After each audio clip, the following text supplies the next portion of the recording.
इस कार्यक्रम के पुण्यार्जक हैं श्री दिगंबर जैन प्रबंध कारिणी सभा पनागर अध्यक्ष राजेश कटंगहा पंपी, मंत्री अभिनंदन चौधरी, उपाध्यक्ष आनंद जैन, कोषाध्यक्ष संतोष चौधरी, उप मंत्री संजय मानव, सांस्कृतिक मंत्री राहुल बड़कुल, सदस्यगण संतोष जैन, मासाब, आनंद लश्करी, पवन लश्करी, रजनीश चौधरी, प्रतीक मोदी। ध्वज रूपता तव निर्णाम अपहन्ति तु कामताम् कुसुमतो व्यवहार वशीनतम् क्रमयुगम् उदितैः परिपूज्यते। ओम ह्रीं रं जगत् शान्तिकराय श्री शान्तिनाथ जनेन्द्राय नमः। कामान् विध्वंसनाय पुष्पन्दर्पामिति सरस पौष्टिकमिष्ट सुगन्धितैरुचिकरैश्चरुभिर्नहि रागता तव कृतेः विभाव्य विरागता मनसि मेस्ति च तैः पदपूजना। ओम ह्रीं रं जगत् शान्तिकराय श्री शान्तिनाथ जनेन्द्राय नमः। क्षुधारोग विनाशनाय नैवेद्यं निर्पामिति परम केवल बोध विभस्वता ज्वलितमन्तरि में नहि पात्रता इति मतावधार्य सुदीपकै पद समीपमतस्तव पूजनम्। ओम ह्रीं रं जगत् शान्तिकराय श्री शान्तिनाथ जनेन्द्राय नमः। मोहांकार विनाशनाय दीपं निर्वपामीति विविध मूल समुत्तर कर्मणां विहतये पुरुषार्थ विधिर्न मे तदनुयामि च पूजयितुं मुदा सुचरणे निकषावरधूपतः। ओम ह्रीं रं जगत् शान्तिकराय श्री शान्तिनाथ जनेन्द्राय नमः। अष्टकरं दहनाय धूपं निर्पामिति सकल कर्म फलं तु विषायते निज गुणे रमणं महिमायते वरफलं प्रविहाय च मूर्तिकं चरणयो शिव सौख्य फलं भजे। ओम ह्रीं रं जगत् शान्तिकराय श्री शान्तिनाथ जनेन्द्राय नमः। महामोक्षफल प्राप्तये फलं निर्वपामिति जलसुचन्दन गन्ध सिताक्षतै कुसुम चारु चरु प्रतिदीपकैः प्रचुर धूप फलार्घ विनिर्मितै पदयुगाम्बुज मन्त्रमुदाय जे। ओम ह्रीं रं जगत् शान्तिकराय श्री शान्तिनाथ जनेन्द्राय नमः। अनर्घपद प्राप्तये अर्घ्यं निर्वपामीति। यह शांति विधान के प्रारंभ में 8 छंदों में आपने अष्टमंगल द्रव्य से शांतिनाथ भगवान की संस्कृत में पूजन की। इसके उपरांत यह स्तुति शतक विधान के रूप में प्रारंभ होता है। जिस शांतिनाथ भगवान की स्तुति शतक का विवेचन अभी पनागर में चातुर्मास के अंदर पूरे चातुर्मास में इसी काव्य को पढ़ाया गया, वो काव्य आप लोग आज एक दिन में पूरा पढ़ने वाले हैं। ऐसे शांतिनाथ भगवान की जीवन गाथा भी बहुत बड़ी है, बहुत अच्छी है, और उस जीवन गाथा में अनेक तरह के ऐसे प्रसंग हैं जिनके कारण से हमारा तीर्थंकर भगवान के गुणों में भी मन लगता है, उनके अतिशयों को जानने में भी मन लगता है और भगवान की भक्ति करने में भी मन लगता है।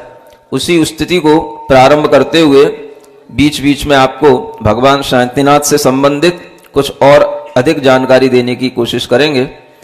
श्री शांतिनाथ पद पंकज चंचरी का देवा नराः समभवन गणना व्यपेताः मितेषु मतिशक्तिविहीनतोऽपि भक्त्या प्रकर्षमुपयामि च तत्प्रभावा। शांतिनाथ के चरण कमल में भ्रमर सरीखे होकर लीन संख्यातीत मनुज देवों ने किया आत्महित होकर पीन। मैं भी एक भ्रमर उनमें से मति विहीन हूँ शक्तिविहीन, प्रभु प्रभाव से भक्ति द्वारा हो जाऊंगा परम प्रवीण। ओम ह्रीं रं जगत् शान्तिकराय श्री शांतिनाथाय नमः। चरण कमलयोः अर्घं निर्वपामीति यन्नाम मात्र मुखरादगता प्रशान्तिर्यत्पूजनेन जनता विभवं प्रयान्ति। संस्तवेन सुयशः स्तुतिकर्तुरत्र तच्छान्तिनाथ शरणं परिपूजयामि। जिनका नाम मुखर होने से पाप भाव की शांति हो, जिनके पूजन से जनता को सुख वैभव की प्राप्ति हो। संस्तुति करने वाला भविजन संस्तव से यश पाता है, ऐसे शांतिनाथ चरणों में पूजन का मन आता है। जिनका नाम मुखर होने से पाप भाव की शांति हो, जिनका नाम मात्र ही इतना प्रभावकारी है कि उनका नाम लेने से ही हमारे पापों की शांति हो जाती है। अगर हम केवल शांतिनाथ भगवान को स्मरण करते हुए केवल उनका नाम मात्र भी लेते रहते हैं तो भी हमारे अंदर शांति धारा अपने आप चलती रहती है। और जिनकी पूजन से जनता को सुख वैभव की प्राप्ति हो, अनेक तरह के सुख वैभवों की प्राप्ति करने के लिए शांतिनाथ भगवान की पूजन की जाती है। और अगर हम उनकी भगवान की विशेष रूप से स्तुति करते हैं तो स्तुति करने वाला जो स्तोता है, भव्य आत्मा है, वह भी उस संस्तवन से यश को प्राप्त होता है कि देखो ये कितने अच्छे भव्य जीव हैं, ये शांतिनाथ भगवान की स्तुति कर रहे हैं, पूजा कर रहे हैं। और आज तो आप लोगों का नाम दुनिया में विख्यात हो गया है कि आज आप भगवान का विधान कर रहे हैं, ये विधान बरेला में हो रहा है। तो ये सब देख रहे हैं, जान रहे हैं। स्तुति करने से यश अपने आप हमारा फैलता है। ऐसे शांतिनाथ भगवान के चरणों में पूजन करने का अगर मन आता है तो कोई बड़ी बात नहीं है। और ऐसे शांतिनाथ भगवान की पूजन हमेशा भव्य जीव किया करते हैं।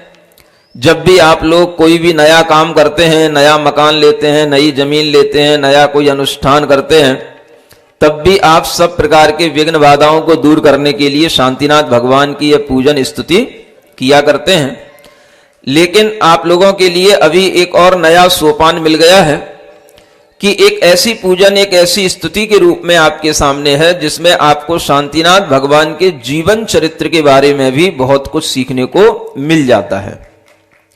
जैसे कल आप लोगों ने वर्धमान स्तोत्र पढ़ा था, तो भगवान का हम स्तोत्र भी पढ़ते हैं, उनके जीवन चरित्र से भी हम रूबरू होते हैं।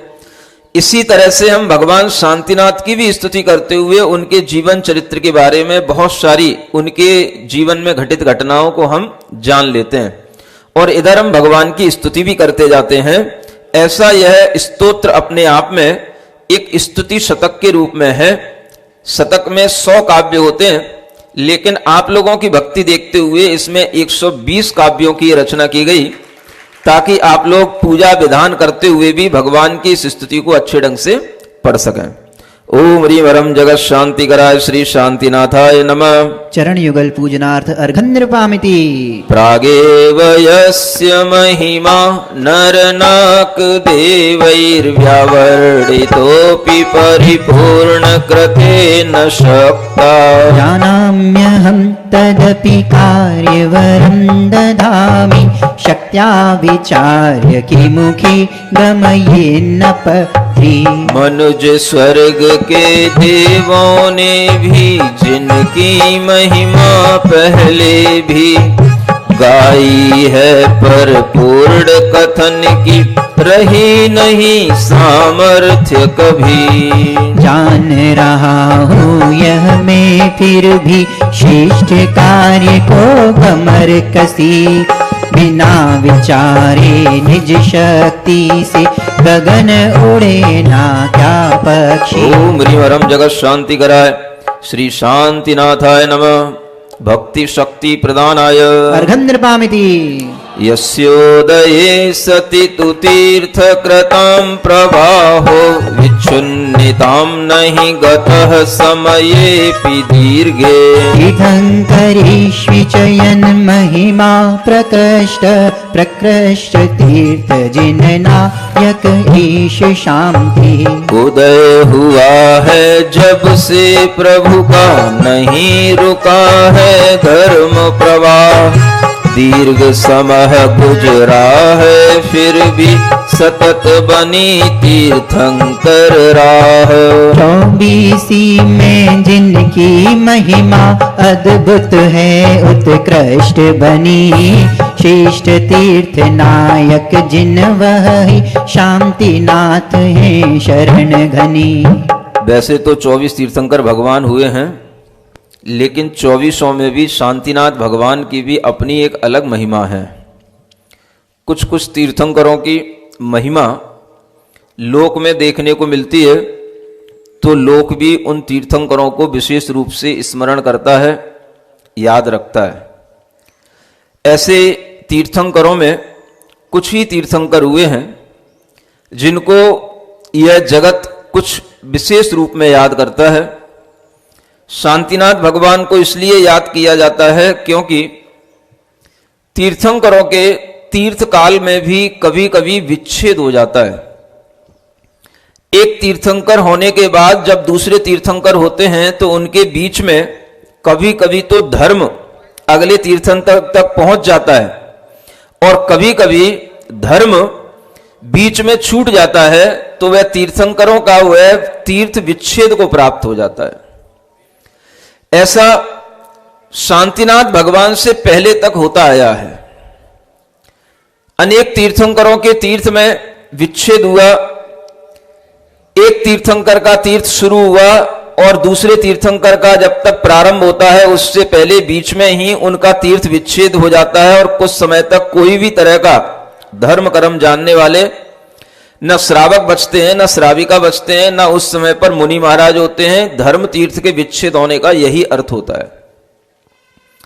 आप विचार करें कि जैसे मान लो शीतलनाथ भगवान हैं, उनका तीर्थ चला, कुछ असंख्यात वर्षों तक भी चला, क्योंकि वो असंख्यात वर्षों का एक बड़ा बड़ा कालखंड उस समय पर बीता जब ये तीर्थंकर हुए।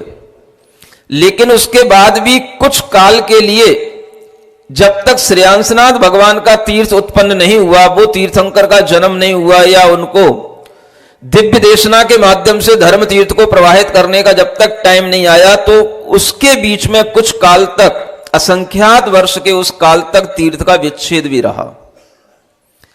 ऐसे तीर्थों का विच्छेद शांतिनाथ भगवान से पहले तक होता रहा।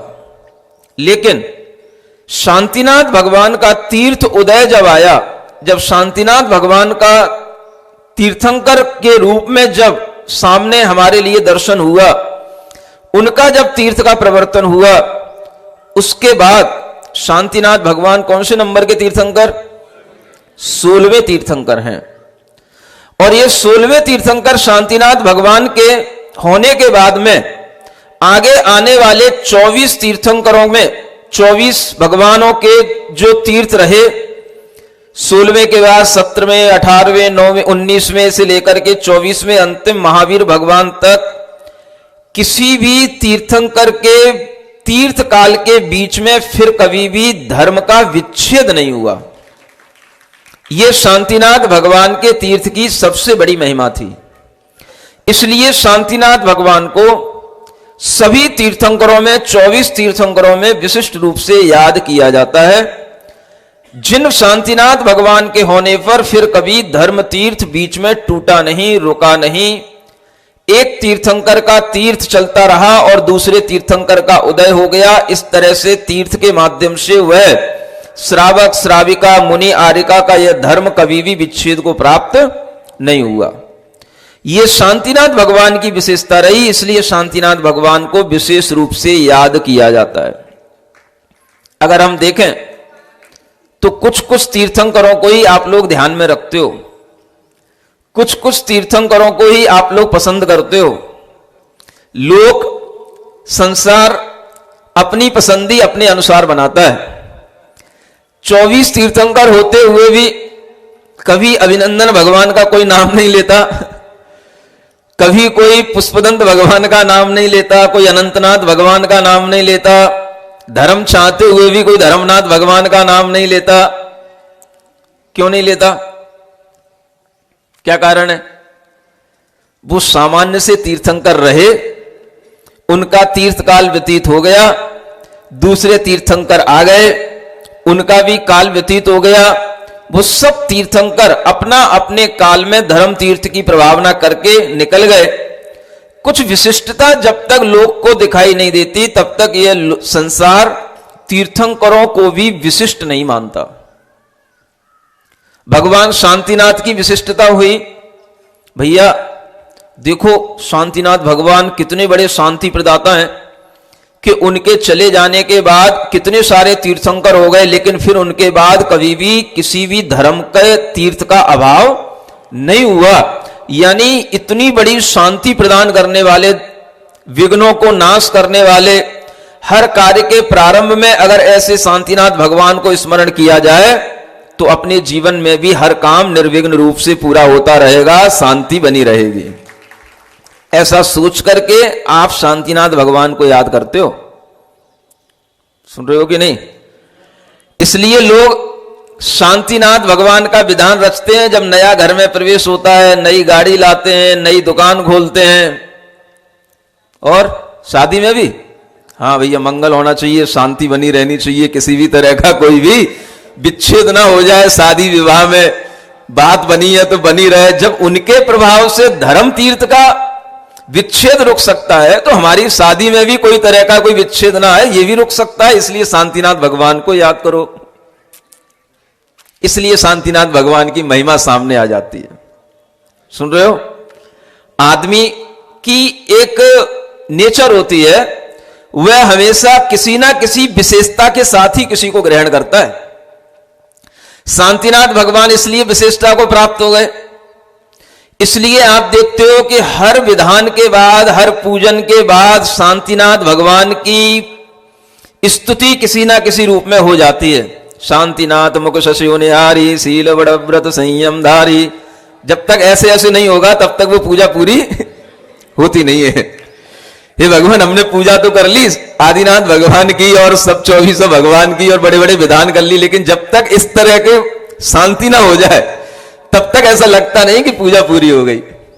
ये पूजा के अंत में शांतिनाथ भगवान को याद करने का एक ऐसा फैशन बन गया, ट्रेंड बन गया।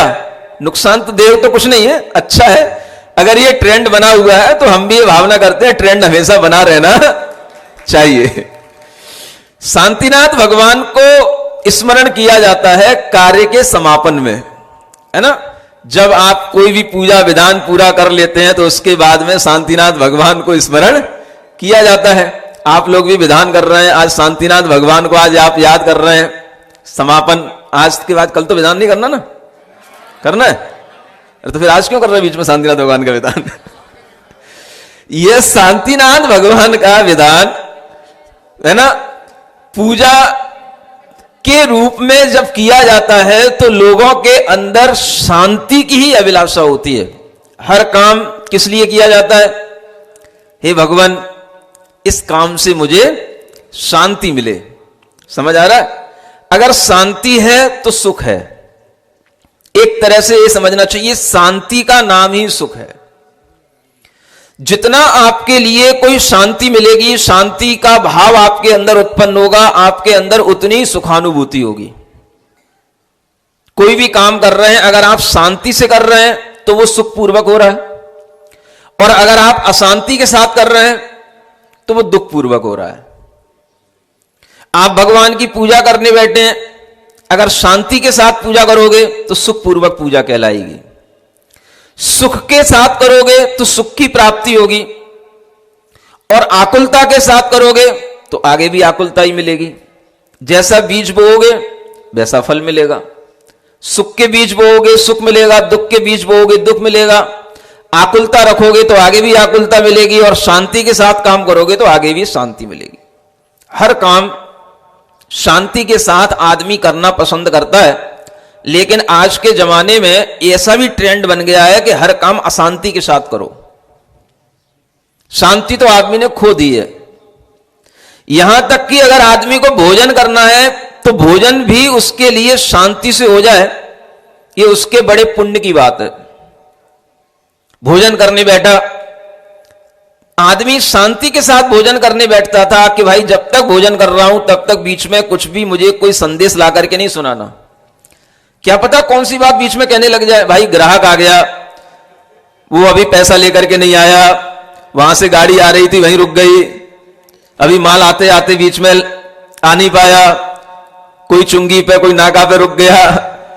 कुछ भी प्रकार का कोई भी संदेश पहले आदमी भोजन के समय पर सुनना नहीं चाहता था, इसलिए शांति के साथ भोजन करता था। तो भोजन करने के बाद भी वह भोजन जो शांति से हुआ है वो बाद में भी उसको शांति प्रदान करता था। जब भोजन डाइजेस्ट हो जाता है तो अगर आपने भोजन शांति से किया है तो वो भोजन भी आपको शांति प्रदान करेगा। अगर आपने आकुलता से भोजन किया है, अशांति से भोजन किया है, तो बाद में उससे भी आपके अंदर अलग तरह की चंचलता रहेगी, आपके अंदर अशांति रहेगी। इसलिए भोजन करते समय पर शांति के भाव के साथ में जब भोजन किया जाता है तो भोजन भी सुख देने वाला होता है।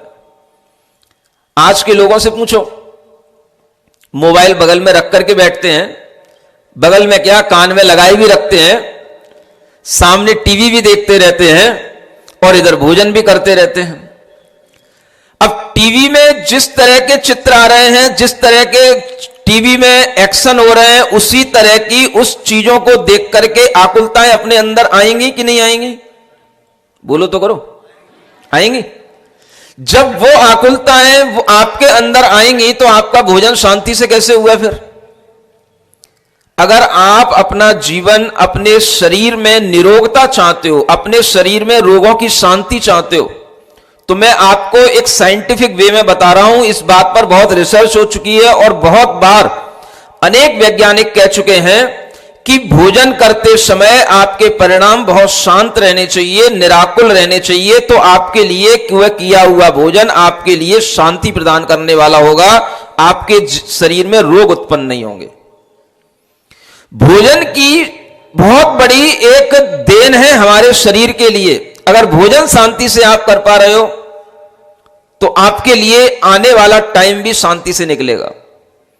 इसलिए पहले के लोग भोजन करते समय पर किसी भी तरह की चीजें अपने सामने नहीं रखते थे, सिर्फ अपनी थाली पर ध्यान देते थे, सामने जो भोजन रखा है उस पर ध्यान देते थे, शांति से भोजन करने बैठते थे। सबसे पहले भोजन करने से पहले अपने परिणामों को शांत करने के लिए भी 9 बार नमोकार मंत्र पढ़ते थे।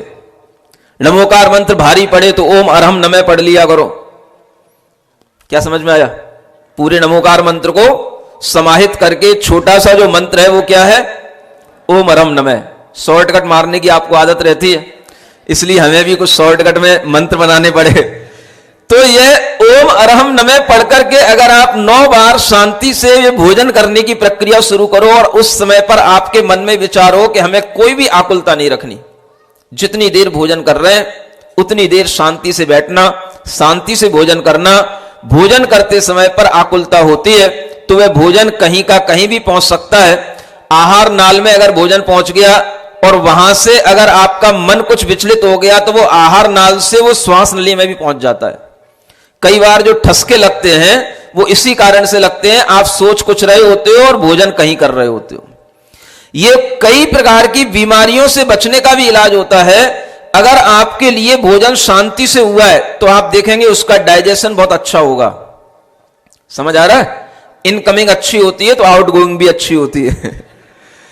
आप खुद महसूस करेंगे अगर आपको भोजन करते समय पर आकुलताएं होंगी तो उस समय पर आपको लगेगा कि भोजन करने के बाद भी अनेक तरह के पेट में उथल पुथल मची हुई है। ये आपकी अशांति के भावों के कारण से होता है। इसलिए निरोग रहने के लिए अरहम लाइफ स्टाइल को अपनाने वाले लोगों के लिए अपनी जीवन पद्धति में एक चीज शामिल करने ला है कि हमें कम से कम एक नियम बना करके रखना है कि हम भोजन शांति के साथ करेंगे। चाहे हम कोई भी काम कितनी हड़बड़ाहट में करें, लेकिन भोजन कभी हड़बड़ाहट में नहीं करेंगे। ये एक नियम ले लो, आपके जीवन में शांति रहेगी। चाहे भले ही शांतिनाथ भगवान की स्तुति पूरी करो ना करो, हो पाए ना हो पाए, लेकिन आपको अगर अपने शरीर में रोगों से शांति प्राप्त करना है और आप चाहते हो हमारे शरीर में रोग ना आए, भोजन शांति के साथ करो, पानी भी शांति के साथ पियो। समझ में आ रहा है कि नहीं आ रहा? सुन रहे हो कि नहीं सुन रहे हो? पानी भी शांति के साथ पिया जाता था। एक जमाना था जब कोई घर में आता था, कहीं से चल करके आया है, दौड़ करके आया है, एकदम से कहता था पानी पानी पानी, जल्दी से पानी पिलाओ, तो उससे कहा जाता था थोड़ा शांति रखो। क्या बोलते थे घर के लोग? शांति रखो। ज्यादा हड़बड़ा रहा है तो क्या करते थे? ले एक छोटा सा वो गुड़ का ढेला, इसको पहले मुंह में खा ले, उसके बाद में पानी पी लेना। क्यों? जब तक वो गुड़ का ढेला खाएगा तब तक उसका शरीर शांति के साथ में, उसके लिए जो ब्लड सर्कुलेशन बढ़ा हुआ है वो शांत हो जाएगा। समझ आ रहा है? खाली खाली पेट भी पानी नहीं पिया जाता है। गट गट गट गट जो जल्दी जल्दी खाली खाली पेट पानी पी लेते हैं, उन्हें आंतों संबंधी बहुत सारी परेशानियां हो जाती हैं। समझ आ रहा है? और ज्यादा पानी अगर खाली पेट पी लिया जाए तो किडनी की भी प्रॉब्लम हो जाती है। इसलिए खाली पेट कभी पानी नहीं पिया जाता, कुछ खाने के बाद ही पानी पिया जाता है। ऐसा पहले के लोग जानते थे। इसलिए कभी भी कोई भी पहले पहले आता था, चल करके आया दूर से, खाली पेट है, तो पहले उसके लिए थोड़ा सा चना रख देते थे कि गुड़ रख देते, जब तक ये चबा तब तक पानी आ रहा है। पानी कहीं गया नहीं होता है। लेकिन पहले के लोग इतने समझदार थे तो उतना ये मैनेजमेंट कर लिया कर लेते। पानी भी शांति से पीना सीखो। लोग अभी तक जीना सीख नहीं पा रहे हैं। लोगों को यह लगता है हमारा मुंह, हमारा भोजन, हम जितनी जल्दी कर लें हमारा उतना टाइम बच जाएगा, उतनी जल्दी हमारा काम हो जाएगा। ये टाइम नहीं बचेगा, आपको उससे 4 गुना टाइम अपने रोगों को फिर दूर करने के लिए निकालना पड़ेगा। और आपके लिए वह टाइम इतना बढ़ जाएगा कि फिर उस टाइम में आप बहुत समय तक परेशान रहोगे। वो टाइम सब उस तरीके से फिर मैनेज होगा। आपसे कह रहा हूं, जीवन में अगर निरोगिता चाहते हो, स्वस्थ रहना चाहते हो, तो भोजन के समय पर निराकुल होकर के भोजन करना शुरू करो। भोजन के टाइम पर कोई मोबाइल नहीं, घर के लोगों से कह करके बैठो कोई भी संदेश नहीं देना, कोई भी मैसेज नहीं देना जब तक मैं भोजन कर रहा हूं। बोलो, कर सकते हो? समझ में आ रहा है? आप संस्कार डालो कि भोजन हम शांति से मौन के साथ करें। पहले के लोग मौन के साथ भोजन करते थे। मौन के साथ भोजन करोगे तो बातचीत नहीं होगी, आपके चित्त में स्पंदन नहीं होगा, किसी भी तरह से आपके अंदर और कुछ भी आकुलताएं पैदा नहीं होंगी। मौन के साथ भोजन करो। भोजन करते समय न मोबाइल का यूज करना, न टीवी का यूज करना, न सीरियल देखते हुए भोजन करना, किसी भी तरह की मार काट के कोई भी कार्यक्रम देखते हुए भोजन नहीं करना। मार काट नहीं भी हो रही है, कोई भी मान लो पारिवारिक भी कोई सीरियल आ रहा है तो उसमें भी हमारा भाव उससे जुड़ा रहता है। अब ये क्या करने जा रहा है, अब क्या होगा, अब ये क्या बोलेगा। इस तरह की आकुलताओं के साथ में जो व्यक्ति भोजन करते हैं उनके जीवन में कभी भी शांति आ ही नहीं सकती। निरोग रहने का सबसे अच्छा तरीका बता रहा हूं। लोगों को सस्ते सरल तरीके पसंद नहीं आते। जब तक कि डॉक्टर की दुकान पर पहुंचने से पहले अगर 1000 रुपए की फीस ना दी जाए तो डॉक्टर की कोई कीमत नहीं होती। लेकिन मैं क्या करूं, पैसा ले नहीं सकता हूं, इसलिए फ्री में बताना पड़ता है। तो आपको बता रहा हूं, भोजन शांति से करना शुरू करो और पानी भी शांति से घूट घूट करके पीना एक आदत डालो। मोटापा अगर आपको रोकना है, डायबिटीज आपको रोकना है, घर बैठे फ्री की दवा बता रहा हूं, 3 महीने के अंदर अगर आपको रिजल्ट ना दिखाई दे तो आप मेरी बात मानना छोड़ देना, मेरे प्रवचन सुनना छोड़ देना। इससे ज्यादा और क्या बोल सकता हूं। आप सुनो कि आपके लिए 3 महीने के अंदर रिजल्ट दिखाई देगा। आप सिर्फ एक संकल्प ले लो कि हम भोजन शांति के साथ करेंगे, चबा चबा के करेंगे, निराकुल होकर के करेंगे। भोजन जल्दी जल्दी गड़बड़ गड़बड़ गड़बड़ नहीं करेंगे और पानी भी गड़गड़ गड़गड़ करके नहीं पिएंगे। पानी भी शांति से, जैसे चाय पीते हैं चुस्की ले ले करके, पानी को भी मुंह में खाते हुए, स्वाद लेते हुए। पानी का स्वाद तो कभी चखते नहीं है ये लोग, ऐसा लगता है। एक लोग पहले के हुआ करते थे, लोटा लेते थे ऊपर से ऐसे मुंह में डाल देते सीधे। ये सब पानी पीने के गलत तरीके होते हैं। पानी भी शांति से पियोगे तो वो पानी आपके लिए पेट में जाकर के भारीपन पैदा नहीं करेगा। जो आपने भोजन लिया है उसको डाइजेस्ट करने के काम में आएगा। और अनेक तरह के जो बॉडी के अंदर टॉक्सिक मैटर होते हैं, वह सब टॉक्सिक चीजें निकल जाती हैं उस पानी के पीने से। अगर वो पानी आपने सावधानी से शांति से पिया है और अगर वह पानी आपने थोड़ा सा गुनगुना पिया है तो उसके माध्यम से आपके शरीर के बहुत सारे रोग दूर हो जाते हैं। आज छोटे छोटे से बच्चों को पथरी की शिकायत हो रही है, किडनी में पथरी आ जाती है। ये क्या होती है पथरी? ये पानी की कमी से होती है। पानी पीने का सही तरीका नहीं होने के कारण से पथरी बनती है। आप सही तरीके से अगर पानी पीना सीख लो, भोजन करना सीख लो, आप बहुत सारी बीमारियों से बचे रह जाओगे। ये शांतिनाथ भगवान का पूरा विधान करने के बाद भी आपको शांति नहीं मिलेगी। जो सिर्फ एक नियम जो हम बता रहे हैं उसको अपना लेने से आपको शांति मिल जाएगी। समझ आ रहा है? शांति से हर काम करना सीखो। जब शांति से बेटा भोजन करेगा तो शांति से पढ़ेगा।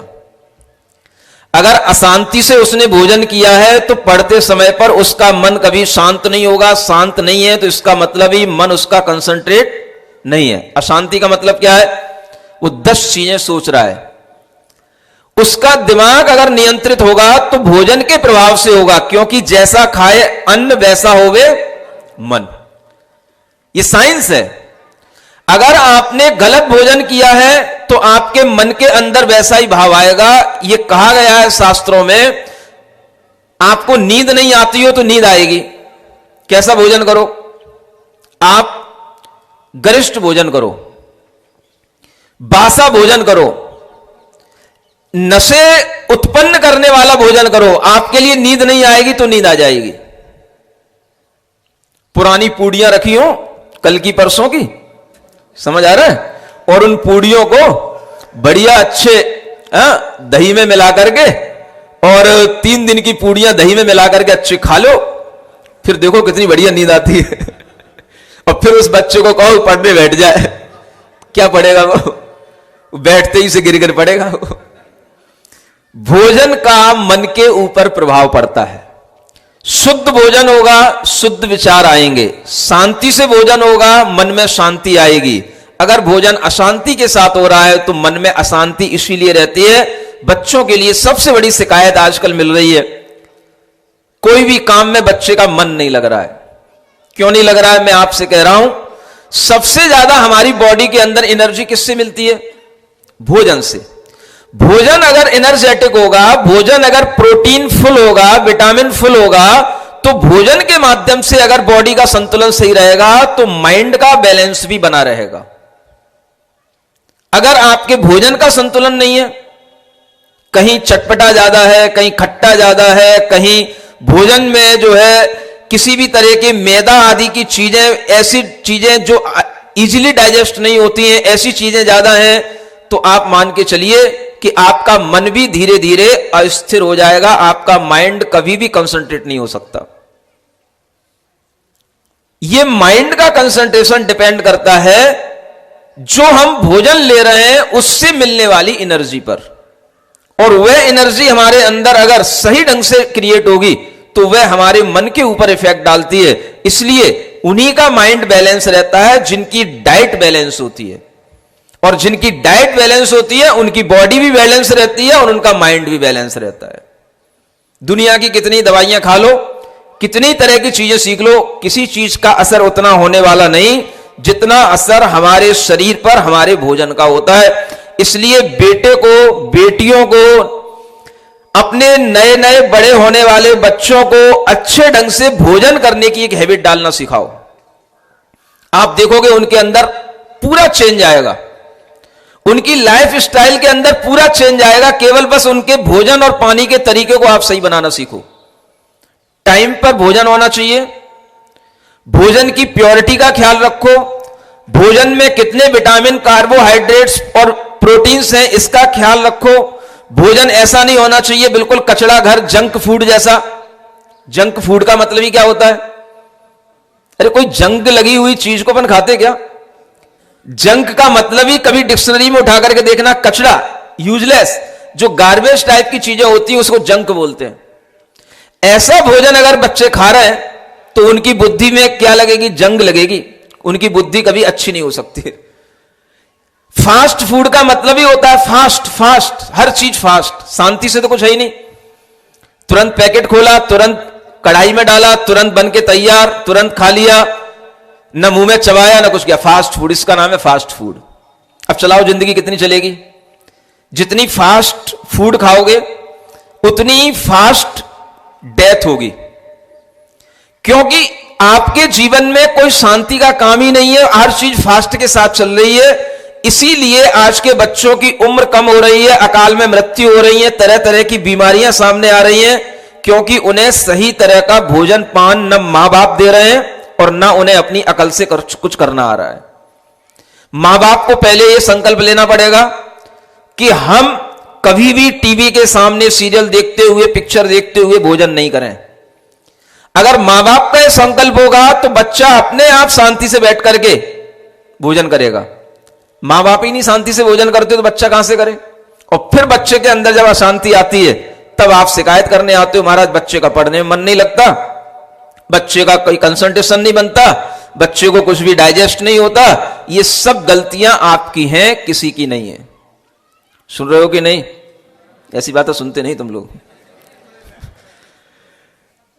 ये शांतिनाथ विधान, शांतिनाथ भगवान का चरित्र हमें कुछ शांति देगा कि नहीं, कुछ सुख देगा कि नहीं? हम भगवान को क्यों मान रहे हैं? भगवान ने हर काम अपने जीवन में शांति के साथ किया। इतनी शांति के साथ भगवान ने अपना जीवन जिया कि शांतिनाथ भगवान की तरह अनेक भगवान भी शांति से निकल गए, गुजर गए। लेकिन लोग भगवान को क्यों नहीं याद रखते जानते हो? क्योंकि लोग शांति को ध्यान नहीं रखते, लोग क्रांति को ध्यान रखते हैं। किसी के जीवन में कोई क्रांति हुई हो तो याद रहेगा, शांति से जीवन जीने वाले लोगों का कोई नाम नहीं लेता। इसी की वजह है, आपको एक बहुत बड़ी चीज बताने जा रहा हूं। कई लोगों के मन में विचार आता होगा कि भगवान राम का नाम आज दुनिया में क्यों लिया जाता है, कृष्ण का नाम आज दुनिया में क्यों लिया जाता है, जबकि तीर्थंकरों के बारे में लोग बहुत कम जानते हैं। उनके लिए इतनी प्रभावना क्यों नहीं मिली? उसका एकमात्र कारण है क्योंकि वो आध्यात्मिक जीवन जिए। उनका जीवन शांति के साथ रहा, आत्म कल्याण के लिए रहा, एकांत में अपनी आत्मा की आराधना के लिए रहा, केवल अपने आत्मिक सुख के लिए रहा। क्रांति नहीं करी उन्होंने किसी भी जीवन में। क्रांति का मतलब क्या होता है? युद्ध करना। शांतिनाथ भगवान बड़े बड़े चक्रवर्ती थे, ये तीर्थंकर भी थे, लेकिन हम इनको कभी चक्रवर्ती के रूप में नहीं देखते, क्योंकि इन्होंने अगर अपने जीवन में युद्ध भी किए तो वो युद्ध कैसे हो गए? शांति से हो गए। वो युद्ध भी शांति से हो गए, इतनी शांति थी इनके जीवन में। इतने पुण्यात्मा थे कि इनके जीवन में किसी तरह का कोई डर नहीं, इनके सामने कोई प्रतिद्वंदी नहीं, कोई शत्रु नहीं, कोई आकुलता नहीं। इतना पुण्य था इनका, 3 पद इनको अपने आप मिल गए, अपने पुरुषार्थ से, अपने पुण्य से। तीर्थंकर भी हैं, चक्रवर्ती भी हैं, कामदेव भी हैं, इतना पुण्य लेकर के बैठे हैं। 6 खंड के राजा हैं। जब खुद ही 6 खंड के राजा हैं तो अब सामने कौन इनका प्रतिद्वंदी आएगा? समझ आ रहा है? इसलिए इनका नाम जगत में हर व्यक्ति के मुंह पे नहीं रह पाया।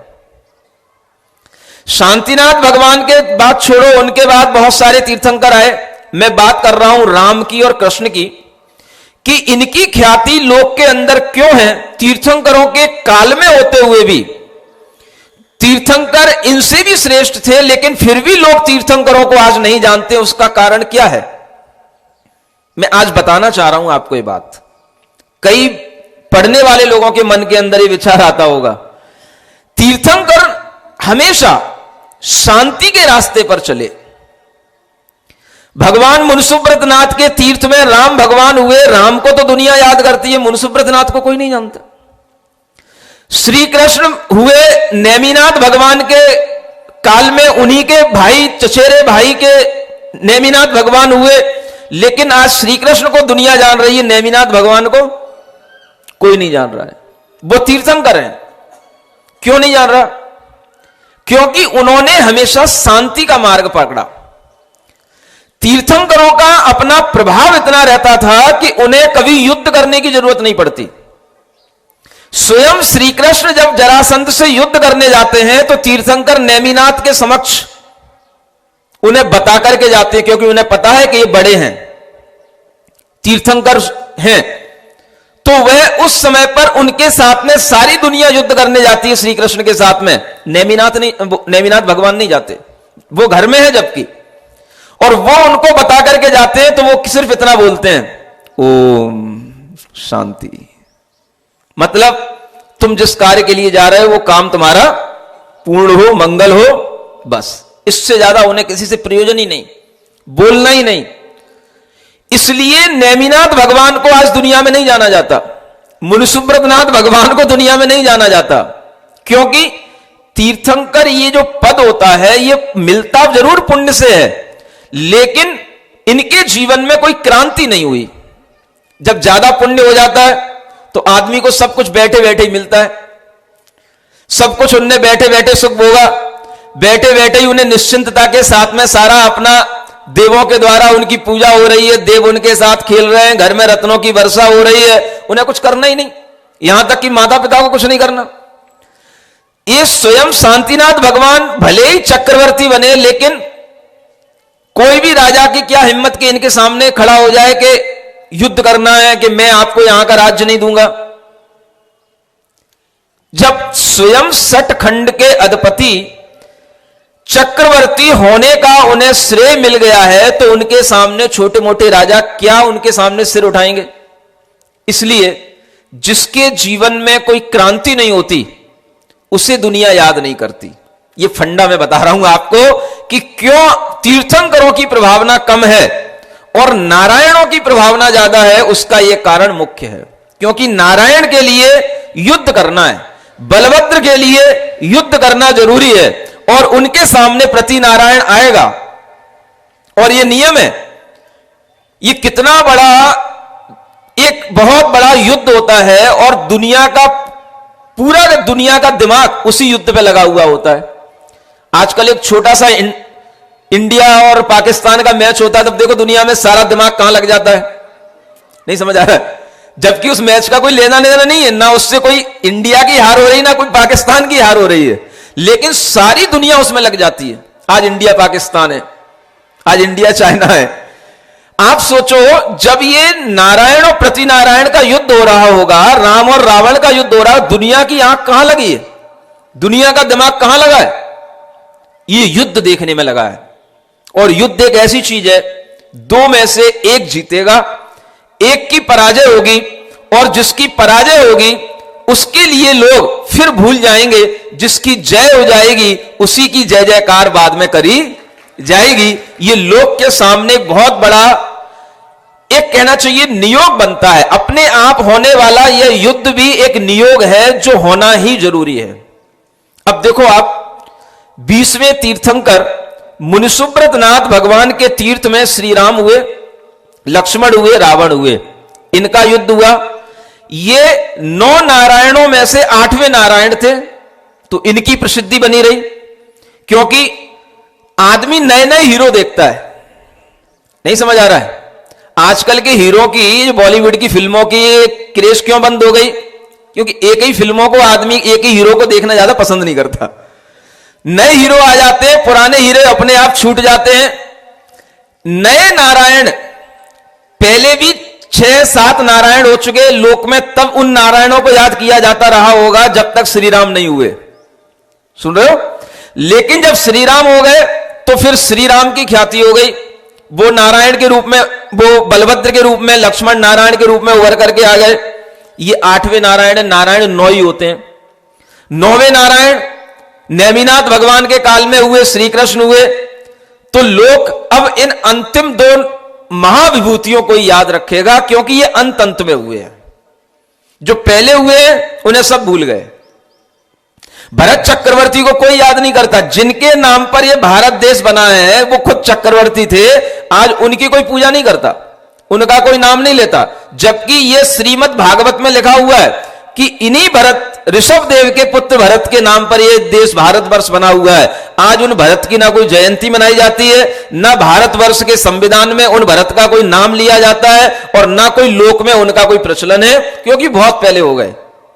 नए हीरो चाहिए, नए लोग चाहिए, नई विभूतियां चाहिए। लोको ही अभिनव प्रिय, एक सूक्ति है। यह लोक, यह संसार नयों को याद रखता है। तो लास्ट टू, समझ आ रहा है, ये हमारे सामने इसलिए एक तीर्थंकरों से भी ज्यादा प्रभावना के रूप में उभरे, क्योंकि इन्होंने बड़े बड़े प्रतिद्वंदी इनके सामने थे। नेमिनाथ के सामने कोई प्रतिद्वंदी था ही नहीं। अपनी धर्म आराधना करो, वैराग्य ले लिया, घर से निकल गए, शांति से अपना जीवन जी लिया, केवल ज्ञान हो गया, देव लोगों ने आकर के अतिशय मना लिया, मोक्ष हो गया।